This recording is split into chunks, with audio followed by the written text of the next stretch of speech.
En la década del 70 hubo un pico, ¿no?, de éxito de libros y a la vez cierta censura. Me acuerdo en el 71 el libro de Grassi, que a ustedes les prohíben, Claro. y a la vez una profusión de publicación. Creo que fue récord el 71, ¿no?, de publicaciones. En el caso de La Flor, el año que se publicaron más novedades fue el 74, que aparecieron 75 novedades. Ajá. Para darte una idea, el año pasado aparecieron 14. ¿Qué recuerdos tenés de Rodolfo Walsh? ¿Cómo lo recordás a Rodolfo? Rodolfo no puede decirse técnicamente que haya sido un amigo, porque si hay una definición de diccionario, pero estuvimos siempre muy cercanos a él. Él hizo para la editorial la mejor traducción que hemos publicado de un libro, que el otro día me preguntaron en un reportaje de cuáles libros me sentía más orgulloso, me habían gustado más de los que publicamos. Y uno de ellos es Johnny fue a la guerra, de Dalton Trumbo. Dalton Trumbo es un norteamericano que era guionista de muchas películas importantes, Espartaco, entre otras, y que entró en la lista negra del senador McCarthy, dejó de poder trabajar, tuvo que firmar sus guiones con seudónimo, y escribió una maravillosa novela antibélica. Que se hizo una película. Que él mismo Johnny dirigió una cogió su película. fusil. Sí. Él mismo dirigió la película. Independientemente de eso, también había ordenado, como dije, en la época de Jorge Álvarez, la traducción del Diccionario del Diablo.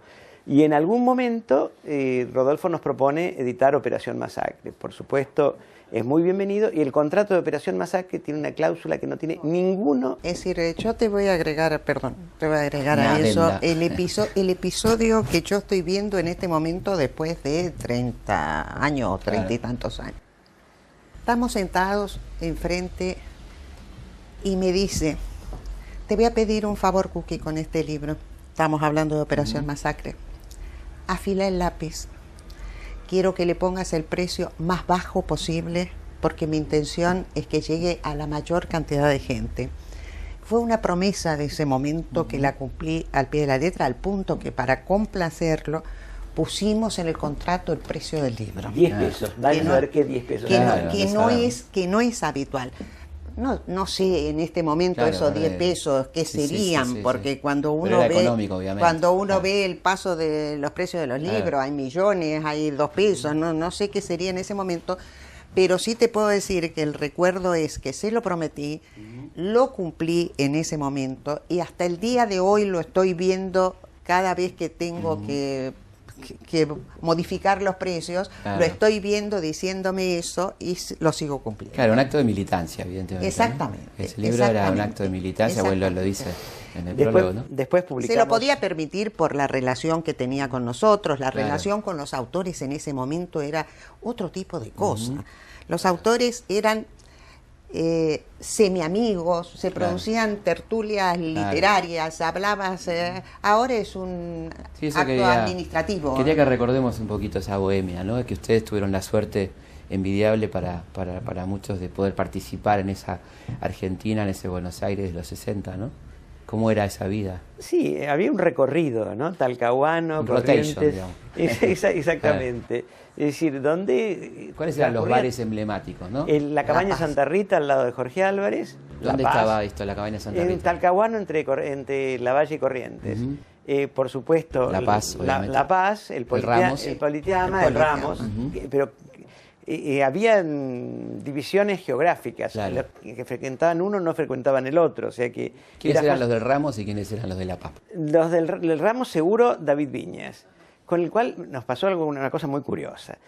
Pirí, con muy buen criterio, que fue nuestra asesora, y por ejemplo nos dijo que en cada reportaje radial entonces había que repetir a cada rato el nombre de la editorial para que se recordara, el nombre del libro del que estábamos hablando, porque la gente escuchaba muy distraídamente. Dijo: ustedes no van a conseguir de entrada obras de los escritores argentinos importantes.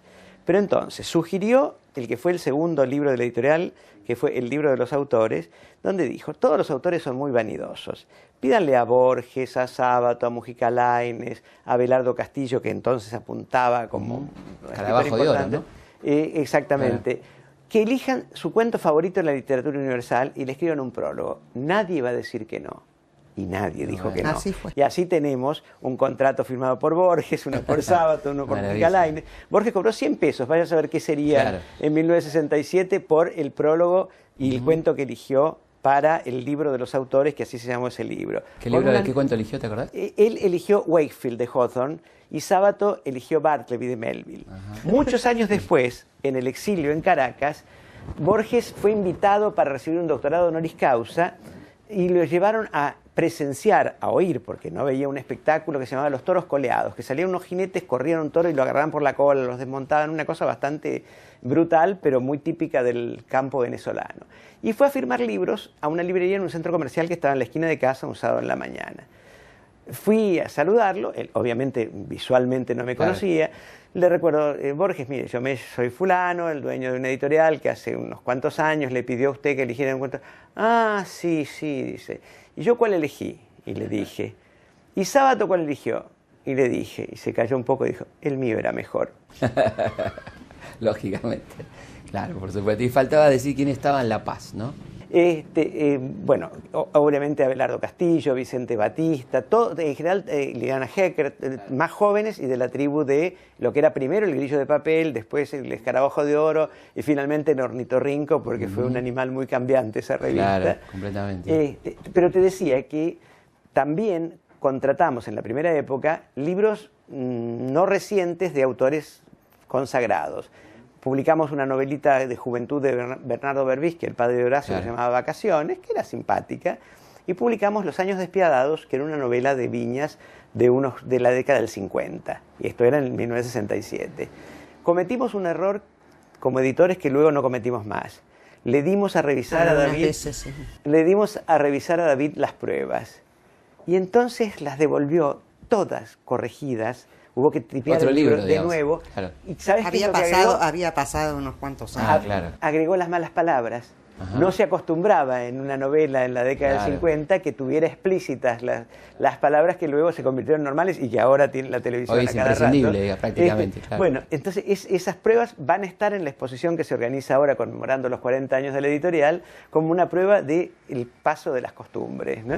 Es decir, cómo inclusive un autor importante creyó necesario agregar las palabras que había omitido por pudor o porque las normas de la época lo aconsejaban. No lo aconsejaban, y casi haciendo un libro nuevo prácticamente, ¿no? No tanto, claro, no tanto, porque no había nada modificado de la claro. Para nosotros sí, hubo que hacerlo de nuevo porque había más. Sí. Y también estaba la recorrida por los cines, ¿no? Estaba L'Orange. El Lorraine, básicamente. El Lorraine, después vino. Claro, ahí se veía la batalla de Argelia. Pero y todas estas películas, ¿no? Pero como un amigo mío decía, así como los liberales del 55 decían que seguían la línea Mayo Caseros, nosotros seguíamos la línea Lorraine El Ciervo, que era la confitería que estaba en la esquina de Calle Corrientes. Exactamente, que ahora es muy elegante, ¿no? Ahora no es. Ahora es otra cosa. Es otra, digamos. No tiene nada. Claro, es otra. Se llama El Ciervo, pero es otra cosa, ¿no? Y también la música, ¿no? ¿Qué escuchaban ustedes en aquel momento? Yo personalmente no era especialmente rockero, es decir, obviamente la media hora con los Beatles de la noche era como de rigor. Necesario.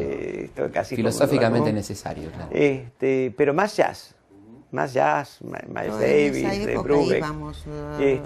Y después invitados por Álvarez a todos sus conjuntos. A los recitales, claro. Obviamente los de Sui Generis, el Velódromo, rebuscando elementos para la exposición, aparecieron unas enormes entradas diseñadas para el concierto de Sui Generis en lo que era el Velódromo municipal, que no existe más.